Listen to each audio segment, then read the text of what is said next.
अब हम बात करेंगे साहब, पिछले वीडियो में हमने बात किया था थ्योरम कर्वेचर के ऊपर, ठीक है बच्चे। अब हम बात करेंगे थ्योरम टॉर्शन के ऊपर। तो आ जाओ जरा थ्योरम क्या है फटाक से देख लेते हैं।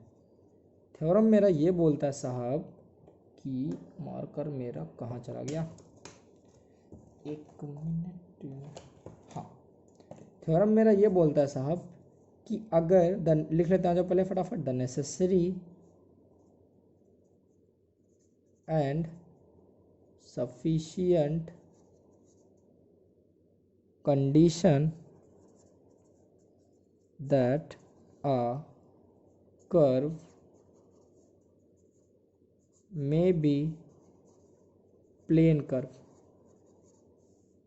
is that tau बराबर 0 at all points of the curve। ठीक है बच्चे, तो प्रूफ चालू किया जाए।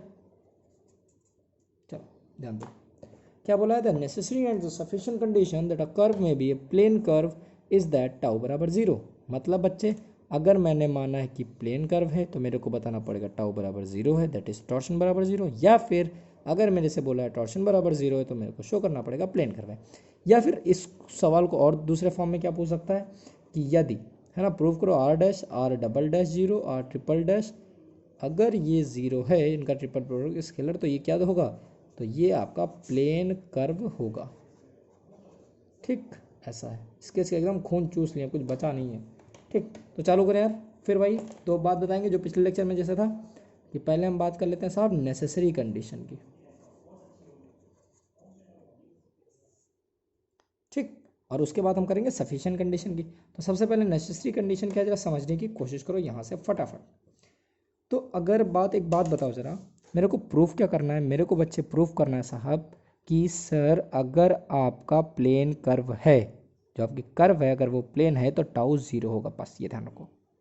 तो हम मान लेते हैं सबसे पहले, जैसे पिछली बार स्ट्रेट था तो कापा बराबर 0 आया था, याद करो। तो हम मान लेते हैं कि मान लो भैया जो कर्व है वो हमारी प्लेन है। ठीक, जो हमारी कर्व है बच्चे वो क्या है, वो प्लेन है, हम मान लेते हैं। ठीक है, तो चलो चालू करते हैं। आज जरा लग रहा पेन ही साथ देंगे, इसके साथ नहीं दे रहे मेरे।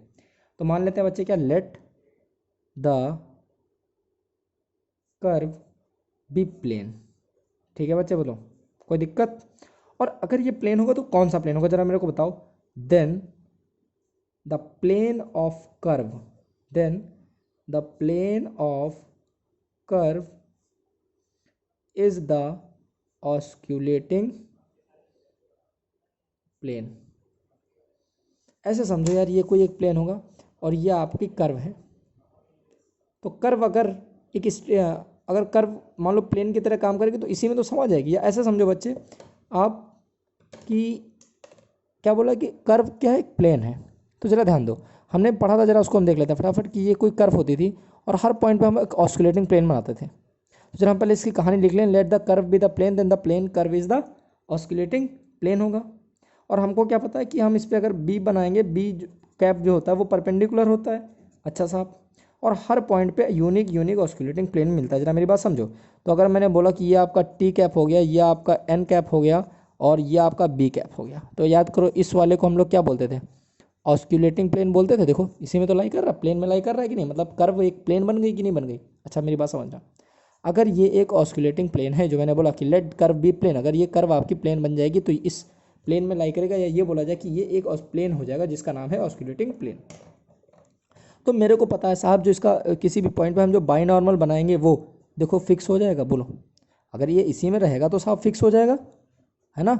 या बोला जाए इसके परपेंडिकुलर होता है इस पॉइंट पे, यहाँ भी वही हर जगह, तो ये परपेंडिकुलर हो जाएगा। या फिर ये बोला जाए इसकी डायरेक्शन फिक्स हो गई, तो हम ये बोल सकते हैं आपका बी हो गया साहब कांस्टेंट।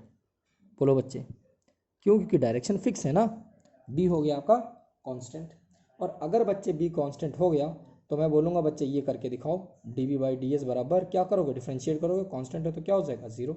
तो this implies D B by D S का मैग्नीट्यूड क्या हो जाएगा, और 0। मेरे को लग रहा है तुम्हें समझ में आ गया होगा कि D B by D S ही क्या होता है, बोलो 0 होता है।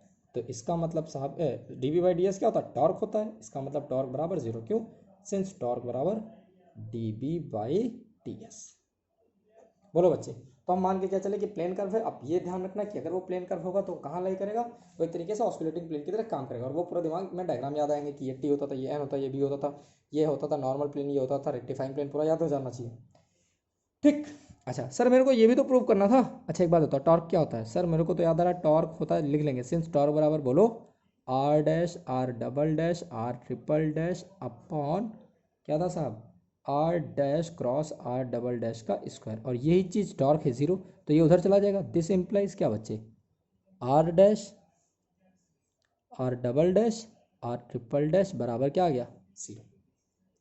समझ गए? तो हमने प्रूव किया, प्लेन कर्व लेके चले और हमने बोला टॉर्क बराबर जीरो है। ये चीज़ तो क्लियर हो गई साहब। अब मेरे से बोला जाए सफिशिएंट कंडीशन।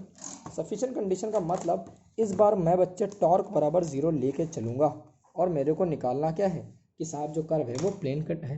जैसे हम पिछली बार क्या किए थे साहब, स्ट्रेट लाइन लेके चले, कापा जीरो बताए, अगली बार कापा लेके चले, बताए स्ट्रेट लाइन है। तो इस बार पहले हमने क्या लेके चले, पहले हम प्लेन लेके चले, टॉर्क बराबर टॉर्शन बराबर जीरो बता दिए। इस बार हम क्या करेंगे कि साहब हम मानेंगे कि टॉर्शन बराबर क्या है आपका जीरो, तो हम कर्व क्या बताएंगे कि वो एक प्लेन है। आ जाओ चालू करते हैं।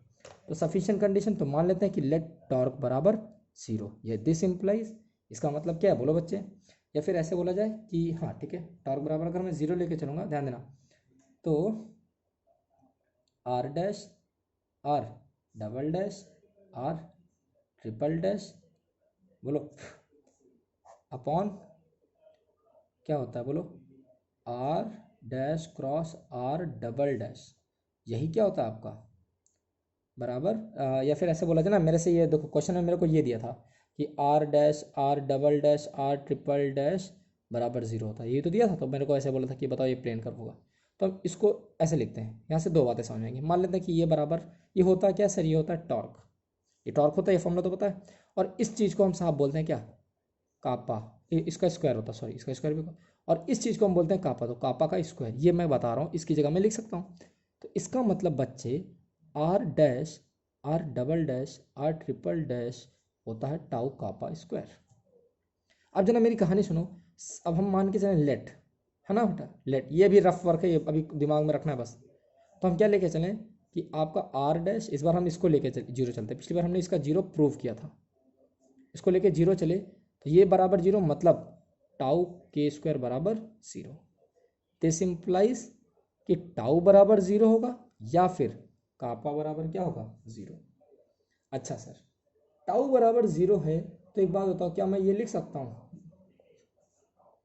तुम कहोगे काहे नहीं लिख सकते, क्या दिक्कत है यार, कोई दिक्कत थोड़े ना है। अच्छा और ये बताओ क्या होता था, याद करो भैया, सेरेट फ्रेनेट फार्मूला, पी कैप डैश बराबर जीरो और कापा बराबर जीरो।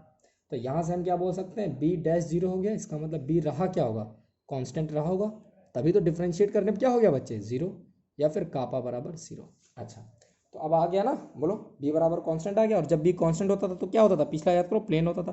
तो इसका मतलब साहब कि B is constant at all point. आज का ये मेरा आखिरी वीडियो, थक गया हूँ बहुत ज़्यादा।